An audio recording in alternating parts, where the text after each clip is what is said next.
नमस्कार दोस्तों, आप सबका अनिल कोचिंग सेंटर में आप सबका दिल खोल के स्वागत है। आज इकोनॉमिक्स की चौथी क्लास होगी। इसके पहले इकोनॉमिक्स में 3 क्लास ले चुके हैं। आज इकोनॉमिक्स की तीसरी क्लास होगी और बहुत ज्यादा इंपॉर्टेंट होगी। पंचवर्षीय योजना पढ़ा रहे हैं।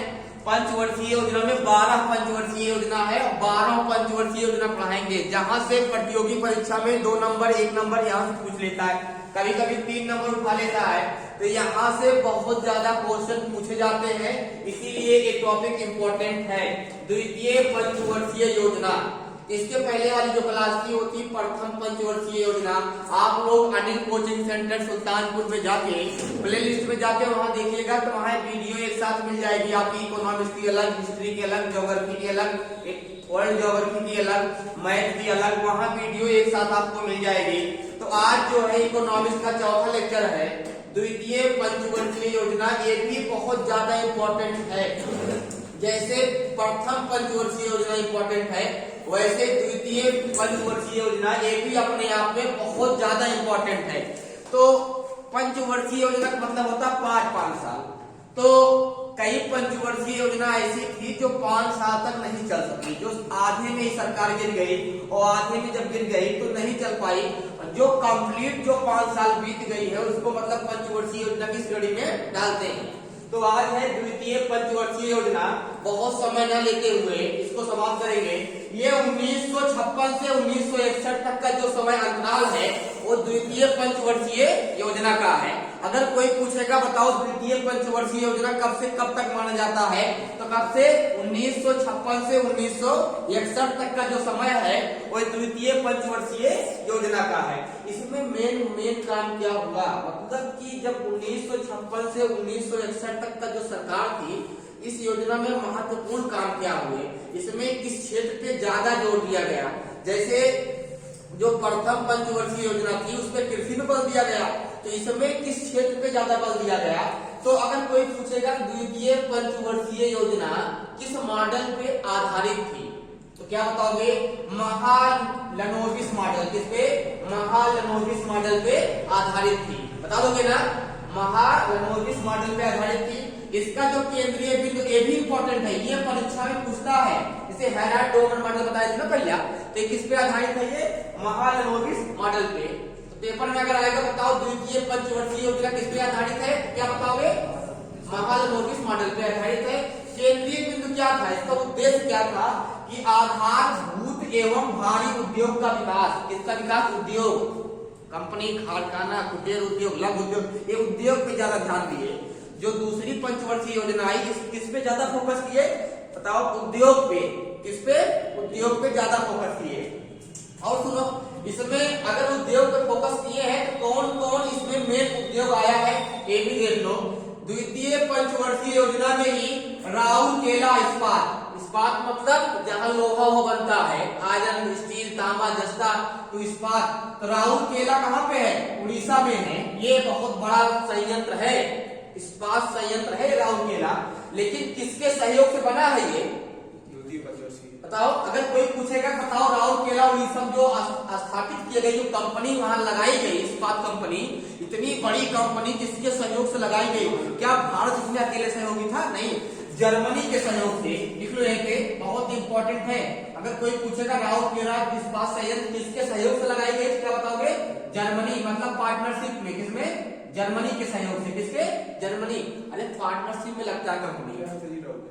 राउरकेला जो है इस्पात संयंत्र है, इस्पात मतलब स्टील, लोहा, जो होता है मंत्री। तो यहाँ पे जो है राउरकेला कहाँ पे है? उड़ीसा में है। उड़ीसा में जब कंपनी लगाई है तो भारत इस पे अकेले नहीं लगाया, जर्मनी के सहयोग से लगाया। उसमें जर्मनी भी भागीदार है, उसमें जर्मनी का भी कुछ हिस्सा बनता होगा, उसमें वो भी कमाई करता होगा। मतलब समझ पाए कि नहीं समझ पाए, मतलब इस कंपनी में जर्मनी का कुछ न कुछ हिस्सा वो भी लेता होगा। बात समझ गए ना। अब देखो, तो राउरकेला कहाँ है बताओ, राउरकेला कहाँ है? उड़ीसा में है। और ये संयंत्र जो है इस्पात जो कंपनी बैठाई गई वो किसके सहयोग से? जर्मनी के सहयोग से। ये बात समझ गए ना, समझ गए। दूसरा देखो लिखा है भिलाई, क्या लिखा है? भिलाई। ये जो भिलाई है ये भिलाई किसके सहयोग से लगाई गई? भिलाई है छत्तीसगढ़ में। कहाँ पे है? छत्तीसगढ़ में है। ये भी क्या है? इस्पात संयंत्र है। क्या है? इस्पात संयंत्र है, कंपनी कारखाना जहां लोगों का नुकसान होता है। तो भिलाई संयंत्र जो है ये किसके सहयोग से लगाई गई? तो क्या बताओगे? बताओ। ये लगाई गई किसके सहयोग से? लिखो रूस की। अकेले भारत नहीं लगाया, ये भारत में स्थापित किया गया, ये बात सत्य है, लेकिन किसके सहयोग से? रूस के सहयोग से। पेपर में जो हम बता रहे हैं किसके सहयोग से, इसको ज्यादा पूछता है कि बताइए भिलाई इस्पात संयंत्र किस देश के सहयोग से लगाया गया? तो ऑप्शन क्या ठोकोगे? रूस। उसके बाद आ गया दुर्गापुर। क्या गया? दुर्गापुर कहाँ पे है? पश्चिम बंगाल में है। तो दुर्गापुर जो संयंत्र है, इस्पात संयंत्र है, ये किसके सहयोग से लगाया गया? तो क्या बताओगे? बताओ। दुर्गापुर पूछेगा क्या बताओगे? यूके। यूके मतलब क्या होता है? बताओ। यूके के सहयोग से। किसके? England, Britain. यूके मतलब क्या हो गया? United kingdom. क्या होता है? यूनाइटेड मतलब जैसे इंग्लैंड आएगा, तो यूनाइटेड किंगडम के सहयोग से लगाया गया। यूके या इंग्लैंड के सहयोग से। किसके? इंग्लैंड। बात समझ गए ना? तीन मेन चीजें हैं, इसको समझ लीजिए। द्वितीय पंचवर्षीय योजना में राउरकेला, भिलाई और दुर्गापुर, इसमें 3 परमाणु संयंत्र मतलब किसमें? इस्पात संयंत्र लगाए गए। और किन किन के सहयोग से लगाए गए इसको याद रखना। राउरकेला जो स्थापित की गई कंपनी, वो किसके सहयोग से? जर्मनी के सहयोग से। भिलाई इस्पात संयंत्र जो है वो किसके सहयोग से? रूस के सहयोग से। दुर्गापुर इस्पात संयंत्र यूके इंग्लैंड के सहयोग से इस इस्पात संयंत्रों की स्थापना हुई। इसका मतलब कितने लोग समझ गए? जो द्वितीय पंचवर्षीय योजना है ये उद्योग पे ज्यादा फोकस किए, कंपनी कारखाना बैठाने में। बात समझ गए ना? उद्योग पे। और जो प्रथम पंचवर्षीय योजना थी वो किस पे फोकस किए थे? कृषि पे। अब ये फैक्ट अगर आएगा राउरकेला जो है किसके सहयोग से स्थापित किया गया? तो बताओ। जर्मनी, उड़ीसा में है। राउरकेला वहां उड़ीसा में है। भिलाई छत्तीसगढ़ में है। दुर्गापुर पश्चिम बंगाल में है। इसका मतलब समझ गए ना? अगला दिया है इंटीग्रल कोच फैक्ट्री। क्या दिया है? Integral coach factory. और क्या दिया हुआ है? चितरंजन लोकोमोटिव। तो बताइए ये किसके सहयोग से? ये जो इंटीग्रल कोच फैक्ट्री है ये कहाँ पे है? ये कहाँ है बताओ?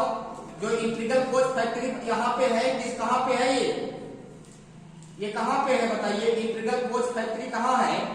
लिख लो, यहीं पर लिख लो। ये है वहां चेन्नई में। कहाँ पे है? ये है चेन्नई में। लिख लो ये कहाँ है? चेन्नई में है। अगर पूछेगा कि बताओ कहाँ है, क्या लिखोगे? चेन्नई।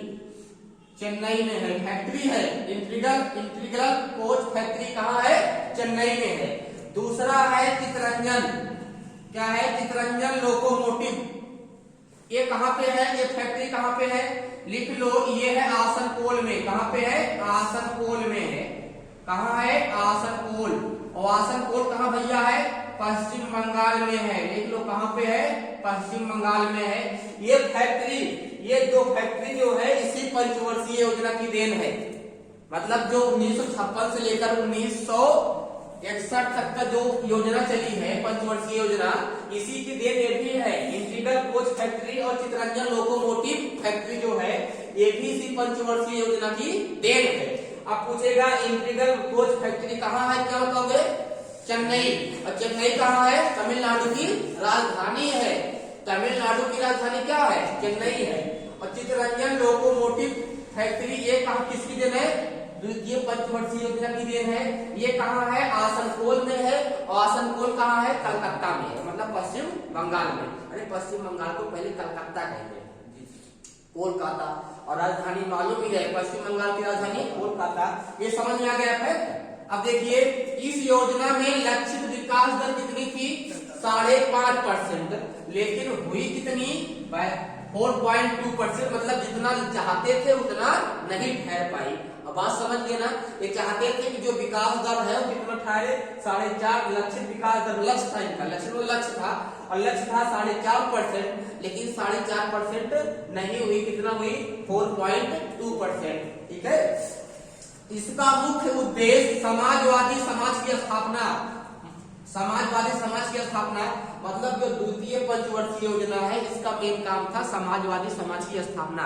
जिसे अखिलेश यादव की पार्टी कौन है? समाजवादी पार्टी। समाजवादी जो शब्द लिए हैं कहां से लिए हैं? समाजवादी मतलब होता है समाज को लेके चलना, जो नीचे गरीब तबके के लोग हैं उनको उठाने का प्रयास करना।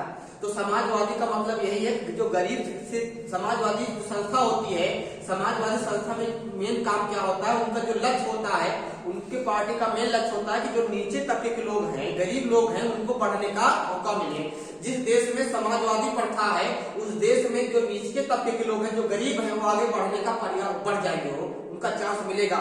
समाजवादी प्रथा रहेगी उसमें नौकरी निकलेगी, सरकारी नौकरी। और जहां पूंजीवादी रहेगा, पूंजीवादी, वहां पे स्वामित्व होता है, मालिक होता है, तो वहां जो नीचे तबके के लोग हैं, जो गरीब हैं, उनको आगे बढ़ने का मौका नहीं मिलेगा। मालिक ही रहेगा कंपनी का और सब लोग उसमें काम करेंगे। तो अपने यहाँ कौन व्यवस्था है, मिश्रितवादी है, मतलब यहाँ प्राइवेट संस्था भी है और सरकारी संस्था भी है, दोनों है। सरकारी संस्था भी है और प्राइवेट भी है, मालिक भी होते हैं और समाज वाले भी हैं। तो यहाँ इसलिए कहा गया है क्या है, मिश्रितवादी है। व्यवस्था तीन होती है, पूंजीवादी, समाजवादी, मिश्रितवादी। तो भारत में कौन व्यवस्था चल रही है, भारत में कौन व्यवस्था है, मिश्रितवादी, दोनों है, समाज भी है और पूंजीवादी भी है। कंपनी कारखाना यहाँ स्वामित्व मालिक भी होते हैं। तो इसका मुख्य उद्देश्य था समाजवादी समाज की स्थापना करना, मतलब समाजवादी मतलब सरकार, जो सरकारी विभाग की स्थापना करना, या जो इस संस्था में जो निचले तबके के लोग होते हैं उनको आगे बढ़ने का अवसर प्रदान होता है।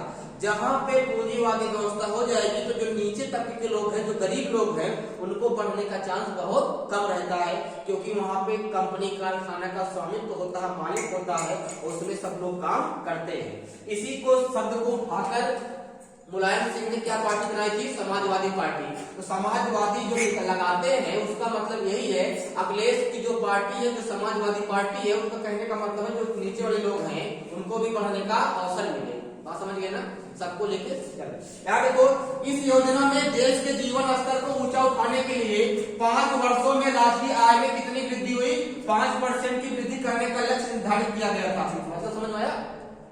इस योजना में देश के जीवन स्तर को ऊंचा बढ़ाने के लिए, इस योजना में देश के जीवन स्तर को ऊंचा बढ़ाने के लिए 5 वर्षों में, क्योंकि कितने वर्ष है इसके बीच में, 5 वर्षों में राष्ट्रीय आय में कितना 25% वृद्धि करने का लक्ष्य निर्धारित किया। लेकिन इस भारी उद्योग व खनिजों को उच्च प्राथमिकता दी गई तथा इस मद में सार्वजनिक क्षेत्र के व्यय में 24% की राशि व्यय की गई। 2 फैक्ट हो गया ना। अगर आगे द्वितीय प्राथमिकता यातायात और संचार को दी गई, मतलब द्वितीय प्राथमिकता किसको दी गई, पहली प्राथमिकता दी गई किसपे, उद्योग पे, किसपे दी गई, और द्वितीय प्राथमिकता किसपे दी गई, यातायात संचार को दी गई, और जिस पर कितना राशि व्यय हुई, 28% राशि, मतलब खर्चा पैसा व्यय हुआ। बात समझ गए ना। दूसरी पंचवर्षीय योजना समझ में आ गई। इसमें जब सब जो याद रखने वाला फैक्ट है उसको बता दे, क्या याद रखना है इसमें, याद रखना कि द्वितीय पंचवर्षीय योजना कब से कब तक थी, 1956 से 1961 तक। जो जिसको क्रम से याद करेगा वो अपने आप डेट निकाल लेगा। प्रथम थी 51, 56 से 61। और इसमें मेन किस मॉडल पे आधारित है, महालनोबिस मॉडल। किस पे, महालनोबिस मॉडल। लिख लोगे ना, पहला हेराल्ड-डोमर मॉडल, दूसरा महालनोबिस। इस पे किस पे फोकस किया गया, उद्योग पे, पहला कृषि पे। दूसरा जो पंचवर्षीय योजना किस पे फोकस किया गया, ये मेन फैक्ट है। और जो 2 कंपनियां बताए हैं, राउरकेला, भिलाई, दुर्गापुर, ये इंपॉर्टेंट है। किसके सहयोग से कहां स्थापित की गई, किस योजना में स्थापित की गई, लिख लोगे ना। ये सारे फैक्ट है, यहाँ से परीक्षा में 1 नंबर के क्वेश्चन आते हैं। 12 पंचवर्षीय योजना है जो कि बहुत महत्वपूर्ण है। ठीक है, अगली पंचवर्षीय योजना, तृतीय पंचवर्षीय योजना कल पढ़ाएंगे। तब तक के लिए धन्यवाद।